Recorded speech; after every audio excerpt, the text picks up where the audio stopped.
Hey guys, this is Carrie Moore, one half of the Moore twins in Friday the 13th, the final chapter.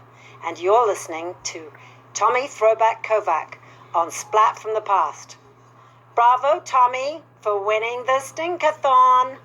Hey dudes, welcome to Splat from the Past, the only 80s themed horror and sci-fi show where things can get totally radical.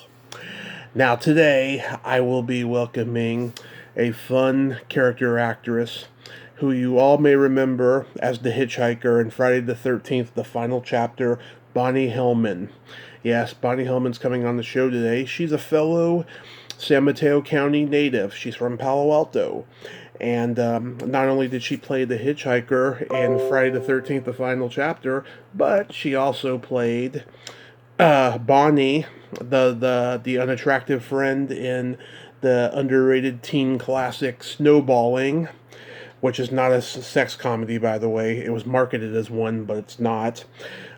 She was also in Four Keeps. She was on the short-lived series Nurse with Robert Reed. She was in Little Giants. She's done a lot of good work. And I'm having her on the show today to talk about all that stuff. And I'd like to say happy birthday to the legendary movie star Cary Grant. He would have been in his hundreds or so if he were alive today. He died 35 years ago. Rest in peace, Cary Grant, and happy birthday. So yeah, here is my interview with Bonnie Hellman. Hello. Hey, Bonnie, welcome to the show. How are you today? I'm great. I just got home from having a COVID test. Hopefully you passed the test.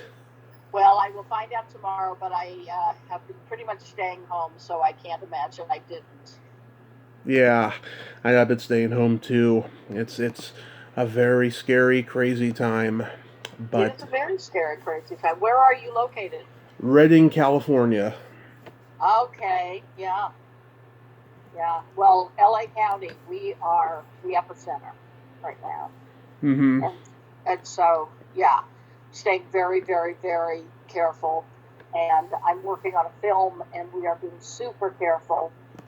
While we are shooting, we are testing every day, but I have a couple of weeks off, so I only have to test 3 times this week. That's good. That's good. But getting good at it. Yeah, back in May I had a test. Oh God, I just hate having that thing up my nose. Mm-hmm.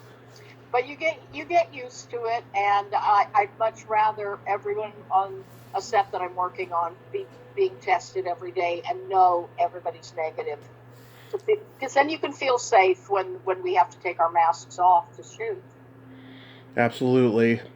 This is such a great honor. Thank you for taking the time today. You're more than welcome.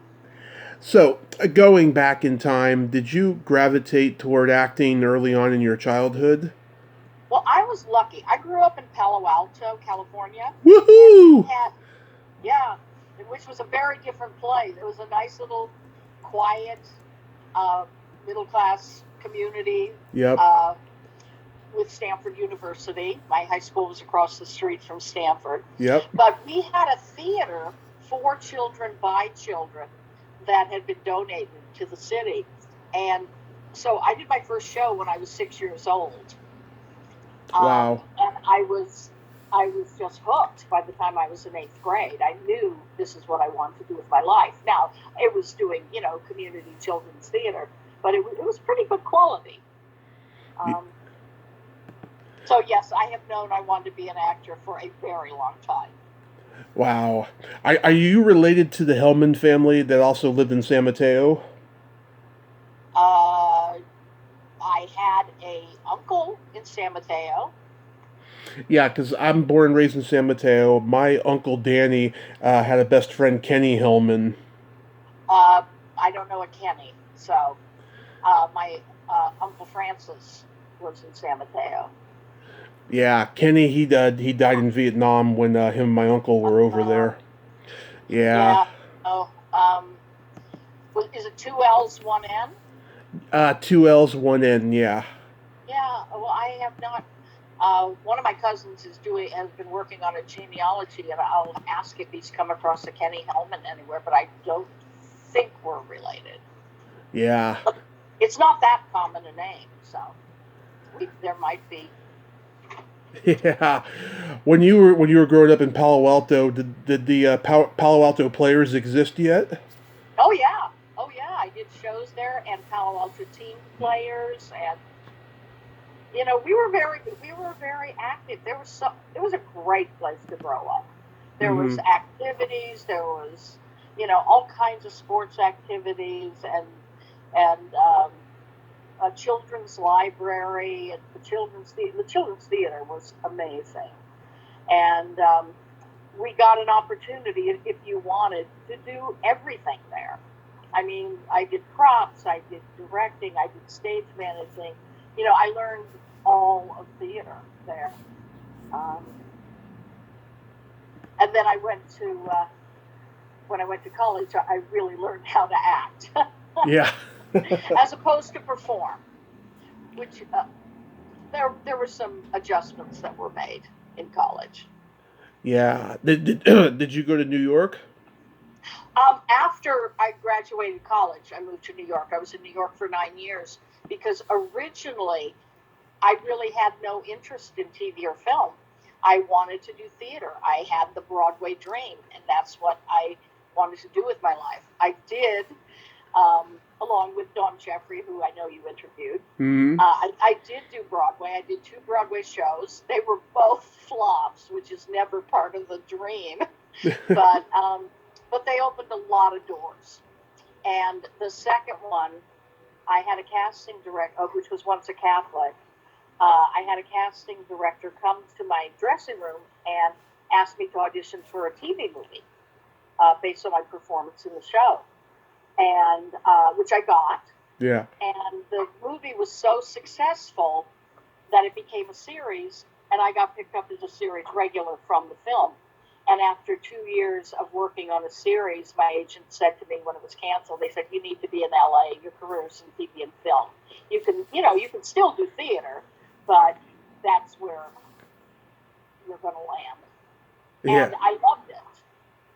I just loved it. I worked with, I did a show called Nurse. That Yeah. was my first series with Michael Lerman, the wonderful Michael Lerman, and Robert Reed. And I learned so much working with them. I mean, I had done a few commercials, but other than that, I hadn't done any TV or film before I got the TV movie and then the series. So, but they were very generous with advice on how to work in that media. Yeah. Robert Reed was great to work with. He was wonderful. He was wonderful. Um, he would. I was kind of like, I was about the same age as his daughter Mm-hmm. when we did the show, and so I got the benefit of being kind of like a daughter to him. He would take me to the ballet, and we lived about 4 blocks away from each other, so Oh. we would take the car home together, and when I moved out here to LA, we were close again until Oh. his death. Oh, that's But wonderful. he was lovely. He was lovely to work with. Michael Lerman was a revelation to work with. He was wonderful. I've been very lucky in working with really good people. Yeah. You also you had a tiny part in Stardust Memories. Yes, I did. Yes, I did. I had a tiny part. I had many parts in Stardust Memories. I Huh. originally had a totally different part, and was on set, and they had actually shot the scene with a man Yeah. prior. So I came in for the reshoot, and we went to rehearse, and I rehearsed. The next day we come to set to shoot, and they're getting ready to go up for the scene, and the AD says, "Oh, you can stay." I said, "But I know I'm in the scene." He said, no, he's rewriting it. He's going to go with man again." I said, "Oh." He said, "But he has something else for you." I said, "Okay." So then I had this wonderful monologue, and then that storyline got cut. So I get a call a couple weeks later. They want you on Stardust Memories again. So I came back, and I had a really lovely scene with Woody and Marie-Christine Barral, which I thought went great. Unfortunately, she had gained weight for another film, and so she didn't match herself in the film. So that got cut. And And so I finally wound up doing the little part that you see in the movie today. Oh. So it was, I mean, the Santa LaQuasto, who was the costume designer, said to me, Woody loves you. He's going to get you with this film. You just keep getting cut. It's not through no fault of your own. He refers to you as Little Betty Boop. Get me Little Betty Boop for this role. So I wore the same wardrobe in every single role I played, and that was that. It was quite a fun, different experience. Yeah, some people think that movie is autobiographical of Woody because he wanted to make less, silly comedies and more artsy stuff, but he was already getting artsy by that point. Yeah. I mean, he's done some masterpieces. Annie Hall is one of my favorite films. Me too. I mean, it's such real comedy. The scene with the lobsters. I mean, it's a classic. Yeah, I love that. I love Sleeper. That's another good one. Mm-hmm. So yeah, I mean that was quite an experience. Yeah. How does Friday the 13th, the final chapter, come to you? Well, it was interesting. I had just moved out to LA, and I got a call from Fern Champion, who was the casting director, who had cast me in my very first speaking role in a film in New York. Mm-hmm. I had in The Goodbye Girl. I had tiny little part in it. And she called and she asked me to come in for it because she knew me. Yeah. And I went and auditioned and got to do it. And it was so much fun. I had never worked with special effects before, so that was a whole eye-opening experience.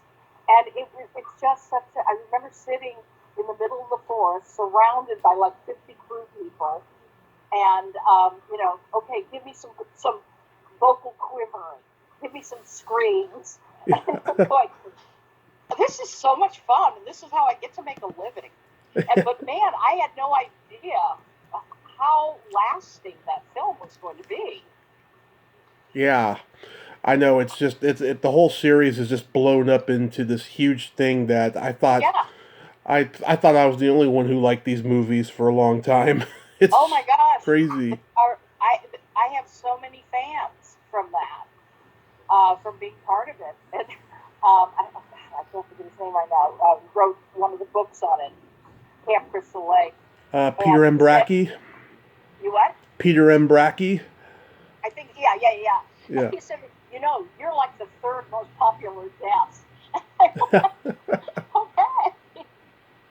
But I mean, it was so funny. And I mean, horror is not the genre that I am drawn to as a viewer. But when I went to see it, I thought, I didn't know there was going to be the kind of humor in it that there was. I mean, it was the first time I had really seen my head 40 feet tall on the screen. Yeah. Eating that banana.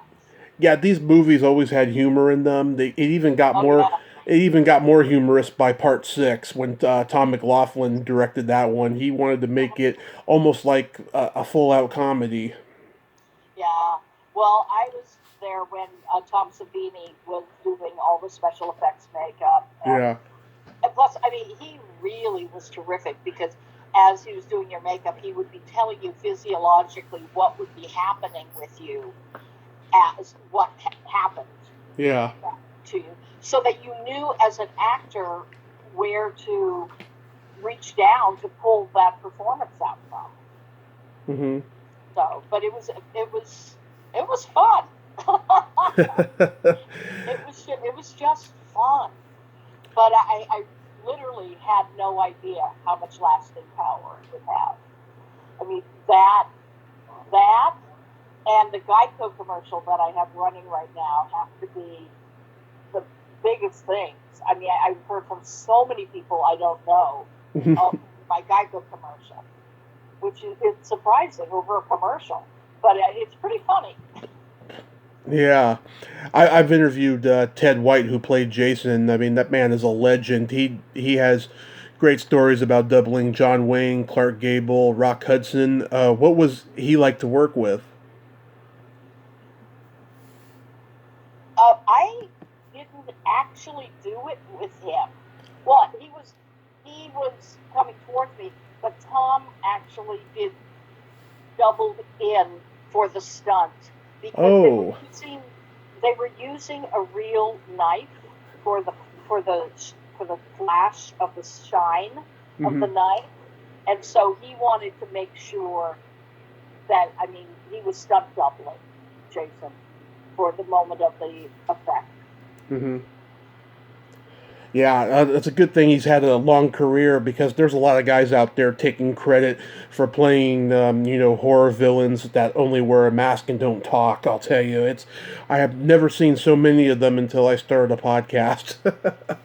Yeah, but he was there, and the shot of him walking towards me is him, but the actual dealing with was not. Yeah. How many takes was it? Did you go through a lot of bananas? No, and they had 2 bags of bananas, and I thought, oh my God, I'm gonna. But when you have that kind of an effect, the makeup takes so long to do. You gotta get it. Yeah. So we did one take. The effect was one take. They shot all the way up to it. They got all their coverage up to it, and then you go for it, because if it doesn't work, it's another 4 hours before you can do another take. Wow. I love how you're holding up that sign. You flip it around, it says "fuck you." Oh my God. I ran a theater company for kids Yeah. for a long time, for about 14 years, training young actors. And when that picture came out online, I thought, oh no, please don't let my students see this. I'm sure most of them have by now, but. Oh yeah, they kids find out eventually. Oh yeah.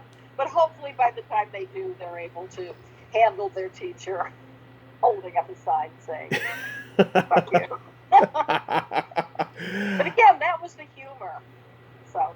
Yeah, was that in the script, or did you just come up with it on the day? Oh no, that was I don't know if it was in the script or not, but that was on the prop. Okay. So. Yeah. So no, it was just really fun to play, because it was a funny bit. Yeah, Joseph Zito directed, of course. Was he good to work with? Yeah, he was great. He was fun to audition for as well. Oh yeah. Yeah, it was just him and me in the room. Oh, that's cool. Yeah, and auditioning for a horror film is definitely different than auditioning for something else. Really? Did you have to look terrified, like you were being slaughtered? I had to die. I had to do what I was going to do. But we played the whole scene: the waiting, the hitchhiking, nobody's coming. Okay, maybe I'll just relax for a little bit. Oh wait, here comes another car. We played the whole scene. The whole scene was scripted. So I played the whole scene, including being stabbed. And in my audition, I was standing, so I fell to the ground. I was seated when we shot it. So. Mm-hmm. Then you did Snowballing. Oh yes. Oh my. Another teen movie. Yep. But it was fun. We had a month in Park City, which is gorgeous, and fun people to work with. Kind of a silly movie, but it was great fun. Yeah. I love what I do, and I am happy when I'm working. Yeah. What was it? Was it a character that you could relate to? Well, it was. I was the best friend. I was significantly older than the character, but I was really lucky. have great genes. Yeah. And I played 14 and 15 on Broadway when I was in my late 20s, and I did that movie in my 30s, playing a high school student. So I played high school and college on camera until I was 35. And at that point, I just got to the point where I said, I've got to play more adults just for my head. But I did Into the Woods. I played Red Riding Hood in a 3,000-seat theater at age 40. That's so cool. Yeah. With the wonderful Leslie Uggams as the witch. Mm-hmm. So, but and again, because I'm short and I've got great genes, I could get away with playing young for a long time, which has put me in good stead for a long career. Of course. They gave you some really funny lines in the movie, like you have that creepy line about spotting a 9-year-old in the lobby. Oh yeah. Yeah. And then in another scene you're like, let me comb my hair, brush my teeth, and iron my cellulite. Yeah. She was fun. I knew I had a hint when I went for my third callback on that film. Mm-hmm. They had changed the name of the character to Bonnie, and I thought, well, that's interesting. I think there's a good chance that I may get this. Yeah. And then you had another line about nailing their gonads to the wall. Yeah, I mean, it was definitely a teen movie, but we had a great time. I worked with Mary McDonough from the Waltons on that. Yeah. And the late Alan Seuss from Laugh-In, who was just delightful and so funny. So we had a great time working. Yeah, like I said, it's very benign compared to a lot of teen movies that came out at that time. There wasn't any naked breasts or anything, No. There was mild innuendos, but that was about it. Yeah. It was more but I mean, it was a nice little teen romance. How was working with Stephen Tash? Oh, he was very funny. He was very funny. But it's interesting because when we got up there, I mean, I was up front in my audition. They asked me if I could ski, and I said, I have never skied. But I'm athletic. I swim. I ice skate. I roller skate. I'm sure I can learn. So they brought me up a week early, and I was supposed to have a week of ski lessons. Well, I had a morning of ski lessons, and then they let an actor go. Mm-hmm. That Stephen actually replaced, and I was suddenly on set in skis, and so we were doing this one scene, and they said, okay, she'll be here, she'll be standing here, and you're going to just ski down to her and stop, and then you'll play the scene. So stop right here, there's a mark. And we do the first take, and I stopped like 10 feet past the mark. And they said, did you not see the mark? And I said, oh no, I saw the mark, but to stop on it, I have to throw myself to the ground. I mean, it takes me a while to snowball myself to stop. Yeah. So then suddenly I was down there, standing, and then and then Stephen was supposed to ski down. He said, you know what she can't do? I can do even less. So if you really look at that film, some of the principals do not do very much skiing in this ski movie because we never got the instruction on how to do it. And he and I had never skied before. Yeah, he's one of those guys I'm trying to find to interview. He seems like a pretty interesting guy. There's videos on YouTube of people meeting him at Ghostbuster reunions at conventions. He still has that wild hair even in his 60s. Yeah, he was fun.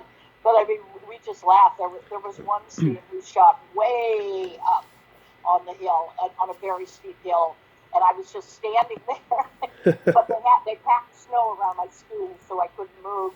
But they said, can you not look so terrified? I don't know what I'm doing here. Unfortunately, I did not have to do a lot of skiing in the film.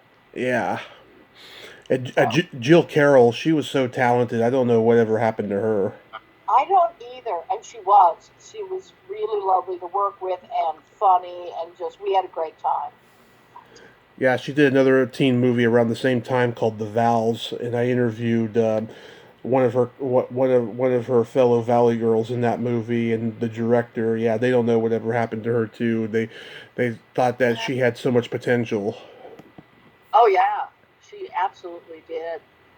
A lot of people just after a while take a different path, Yeah, it's sad sometimes.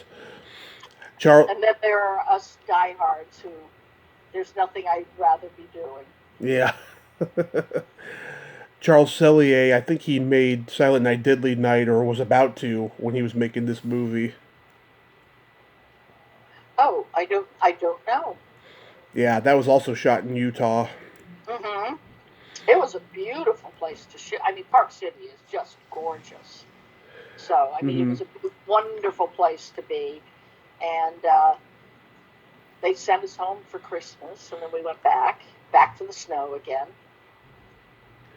But it was a great fun time. Did you guys have a rap party and a screening and all that? You know what? I don't even remember. I I don't know if we did or not because people were there were people from all over working on it. Hmm.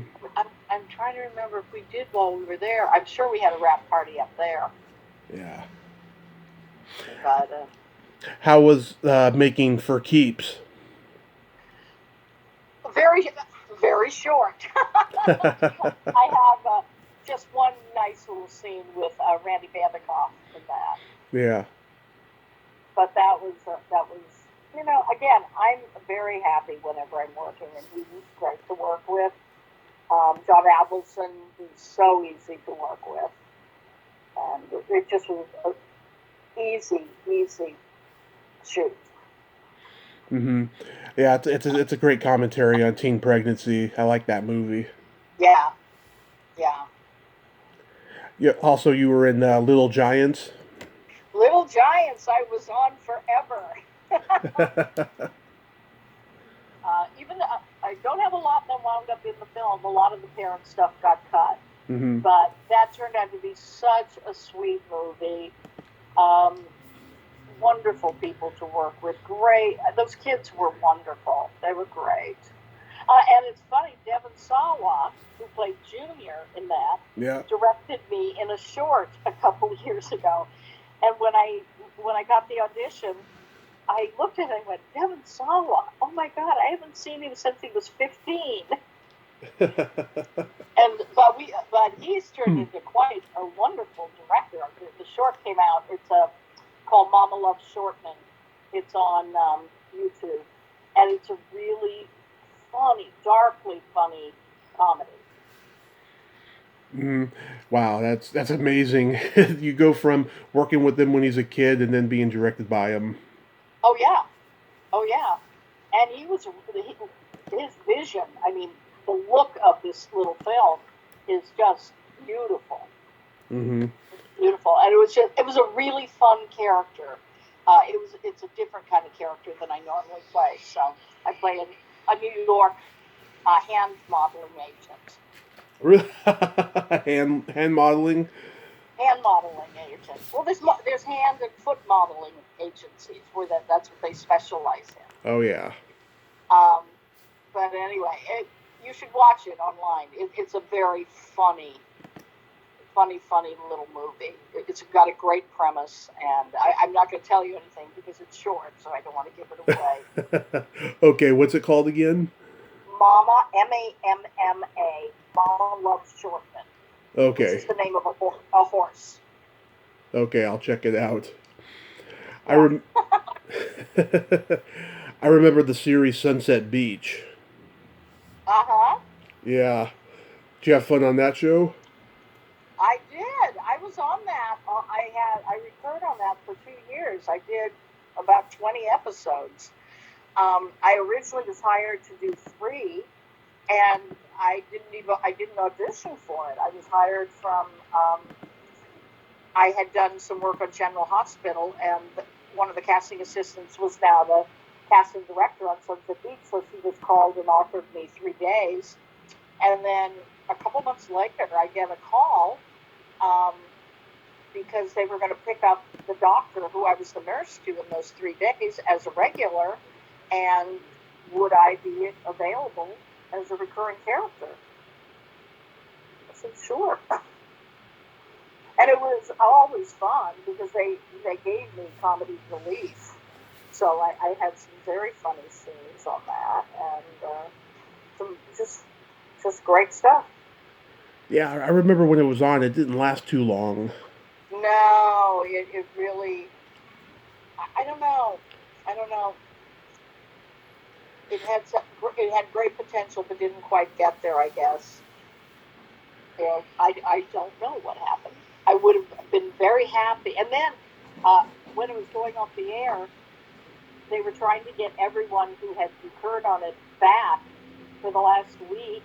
And unfortunately, I had gotten really badly hurt on a shoot, and I was in a cast in a wheelchair at the time when they called. And I just said, I can't if I'm sitting. And I said, no, we would have you walking. I said, I can't right now. So I did not get to finish up that episode. Yeah. How was working on anger management? It was fun. I was actually at Disneyland, and my brother was in town, and so we had gone to Disneyland, and we come out of a show, and I look at my phone, and there's like 4 messages from my agent. And I thought, what in the world? And I called him, and he said, oh my God, I've been trying to reach you. The people, I had done a pilot for a very short-lived series called Hidden Hills, and it was the same. Peter Siegel was the writer of that, and Michael Ewing was the producer, and so they were doing anger management, and they had gotten an idea for a joke, and they thought of me, and wanted to know if I was available that evening. This is like 3 or 4 o'clock in the afternoon. Yeah. Are you available tonight? I went, well, I can be, yes. So I drove home, dropped off my brother, and went to the set. And I didn't even know till I got on set what I was going to be doing. But it turned out, it was just really fun. And I've worked with Peter and Michael like 5 times. Wow. Yeah, and a couple of times on Get Smart, I got a call at 9 in the morning. I got out of the shower and my phone was ringing. It was my commercial agent saying, you have to call Roger Vicendant's office, who's the casting director, and you have to call, do you know someone named Michael Ewing? And I went, yeah, I know Michael really well. Yeah.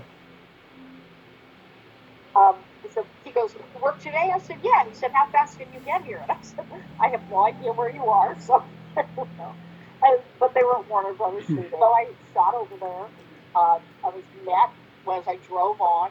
They threw me into makeup and hair and walked me to the set. And I'm going, what am I doing? But you know? Yeah. But Michael, he said, when we have a joke and we need it to work, I think of you, which is a lovely, lovely thing to hear. And both of them, Peter is just a lovely director to work with. Nice. Yeah, I saw the So interview. I did anger management, Get Smart, and Grudge Match for him. Yeah, I saw an interview with him. He seemed like a good guy. He is a really good guy. He's a really good guy. He's a really good writer and a really good director. Mm-hmm. And he as a person has so much heart that he brings that to every project. So. Well, that's good. So. Yeah. You're working in these times of COVID. Do you have anything new coming out? I shot 5 commercials last year during COVID. The first one was shot on Zoom. It was a commercial with me and Judy Greer.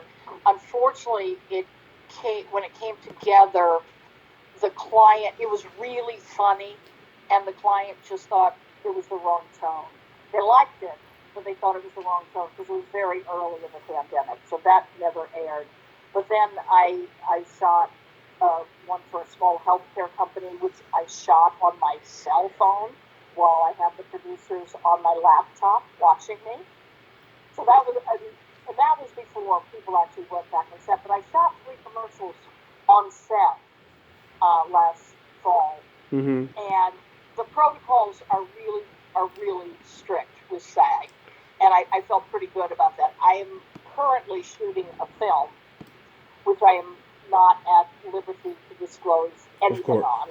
Yeah. But they are being super careful, so they do not get shut down. Because, one positive person, the project is down for at least 2 weeks. So the cast is, when we're working, we're being tested every day. And when we're holding, like right now, I'm in between. I have a little break before my next scene. We're testing 3 times a week. They're just making sure everybody stays very safe.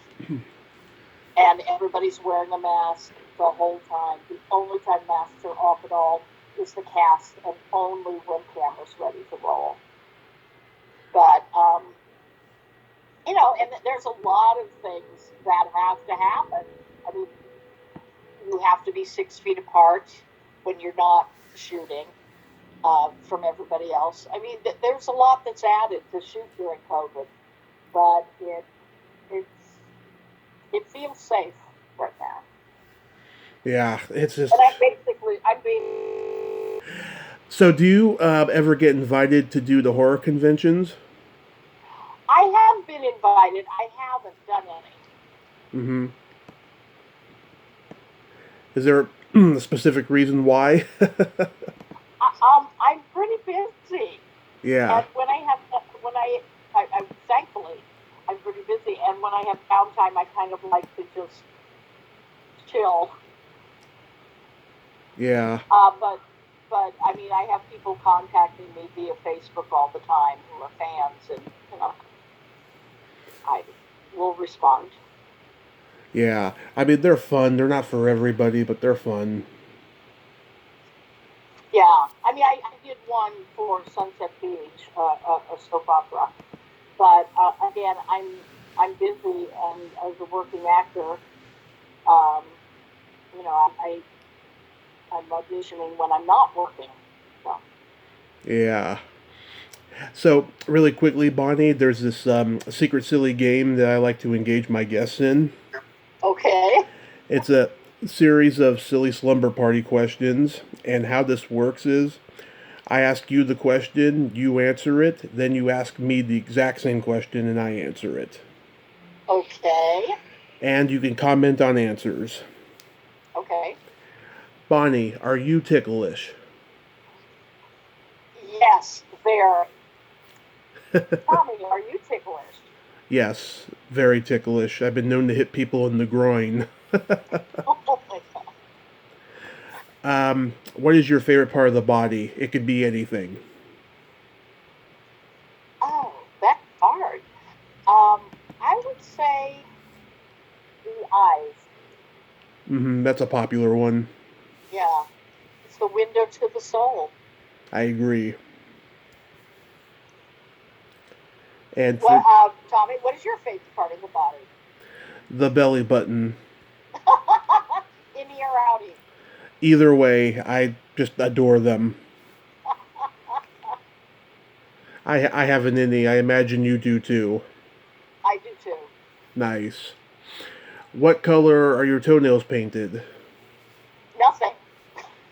Nothing right now. I am not good with my nails, and I have not been able to go and have them done, and I miss it.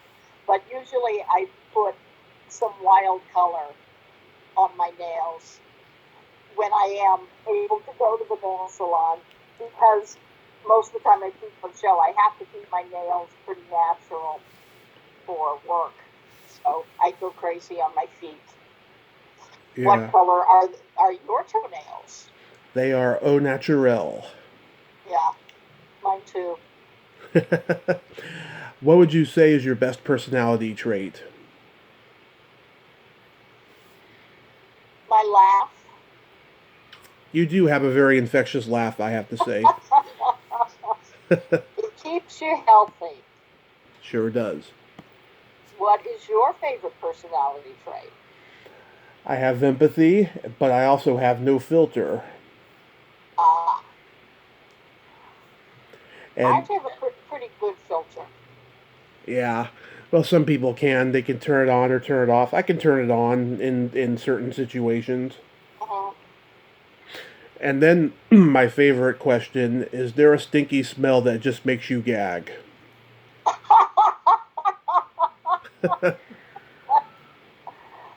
Oh gosh. Yeah. Um. hmm, what would it- There's a place on the five near Harris Ranch where there's all the cattle, Yeah. and I don't even know exactly what the smell is there, but it kills me every time we drive by it. Is there what is there a smell that makes you gag? Yes, farts or dirty feet. Oh, dirty feet. Ew. Yeah, The classics. yeah. But this smell up near Harris Ranch, it's something to do with the cattle. Maybe it's the manure, but I'm not sure. But man, you can smell it for miles. We do have Harris Ranch meat over at our local grocery store. It's actually pretty good. Oh, it's really good. It's really good. We usually, when we plan a trip up to the Bay Area, we plan to stop for lunch at the Harris Ranch. But but then when you're back in the car, that smell not good. But in the restaurant, the smell is great. Nice. Have you made a Bay Area trip in a while? We went up once last year. We went up and we had socially distanced visits with a couple of cousins, and Hmm. we got to meet our new great nephew, Cooper, which was, that's one of the best things in the world. Yeah. Babies. Yeah. So we got to visit our nephew and his wife and their wonderful little baby Cooper. Yeah, I haven't been down there since December of 2019, and Yeah. it's really Well, last year, yeah, we had nice visits before the pandemic in 2019. We had great visits up there. We've got lots of friends up there and it's family. I've got a lot of family in the area, so we make the trip up there pretty frequently under normal circumstances. it's sad for me to go up there because it's so different now, with all the projects being built and just it's really sad. It's not the same place I grew up in, and I'm sure it's not the same place you grew up in. No, not at all. I mean, my husband and I are both from Palo Alto, and we would love to retire up there, but man, could not afford it. It is so expensive now. It's crazy. Yeah, and Still beautiful. Palo Alto is still a beautiful little town, but it is not the same town at all. I know 10 years ago I had a friend who was renting a room for $700 up there. Okay. And that's a bargain. Yeah, And that's a bargain. it's that crazy. And I have a couple jokes for you. Okay. What did the elephant say to the naked man? I don't know. Man, how can you breathe through that thing?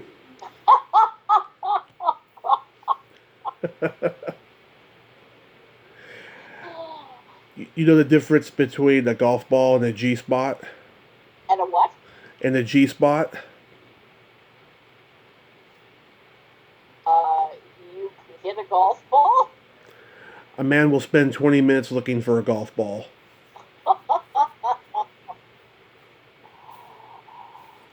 I love telling jokes. Bonnie, Bonnie, thank you so much for coming on today. You're welcome. Yes. You're welcome, and have a great, safe rest of the month. Yes, you too, and have a happy New Year, and stay safe while you're working. Yeah, and yeah, I am blessed to be working, and plan on staying healthy so I can continue to do it. Wonderful, wonderful. You have a great rest of your day. Okay, thank you. Okay, Bye bye now. bye bye. Well, there you have it. Bonnie Hellman. Ain't she a sweetheart? Oh, what a just a wonderful lady and fellow Bay Area native, and she loves what she does. You gotta love her. Well, until next time, this is Tommy Throwback Kovac saying there's no shame in living in the past because the present sucks. Later, dudes.